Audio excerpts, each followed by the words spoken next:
کی تھی، جو مرکز علم و فن دیوبند میں سرکردہ علماء کرام کے مشوروں سے حضرت شیخ الحدیث حضرت مولانا محمد زکریا صاحب مہاجر مدنی نور اللہ مرقدہ کی طرف منسوب کر کے قائم کیا گیا ہے، تاکہ دیوبند جیسی کلیدی جگہ سے آپ کی تعلیمی و تبلیغی تحریک کو آگے بڑھاتے ہوئے ان کی فکر کو عام کیا جا سکے۔ سرزمین دیوبند جو علوم و عرفان کی بستی ہے،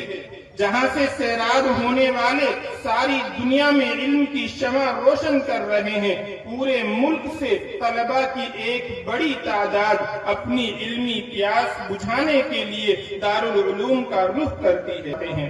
ضرورت تھی کہ دارالعلوم ہی کے طرز پر ایک ایسے ادارے کی بنیاد ڈالی جائے جو وہاں سے مایوس و محروم ہونے والے طلباء کی تسکین کا باعث بن سکے اور اپنے تعلیمی سفر کو جاری رکھنے میں صحیح رہنمائی کر سکے۔ چنانچہ الحمدللہ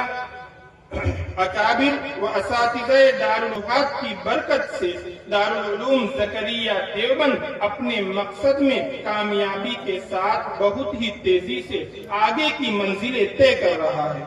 معیاری تعلیم و تربیت اور اساتذہ کرام کی مخلصانہ جد و جہد کا سلسلہ جاری ہے، اور علماء کرام کی حوصلہ افزائیوں نے دارالعلوم زکریا کے اساتذہ کے اندر حرکت عمل اور انقلاب کی ایک نئی روح پھونک دی ہے۔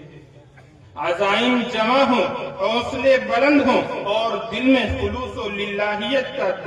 جذبہ بدرجہ اتم موجود ہو تو کسی تحریک کی کامیابی سے قطعاً انکار نہیں کیا جا سکتا۔ تعلیم و تربیت کا اعلیٰ تجربہ رکھنے والے اور دینی جوش و جذبہ کے حامل عارف باللہ شفیق الامت حضرت اقدس الحاج مولانا محمد شفیق خان صاحب رحمت اللہ علیہ کے اندر یہ اوصاف علی وجہ الکمال موجود تھے۔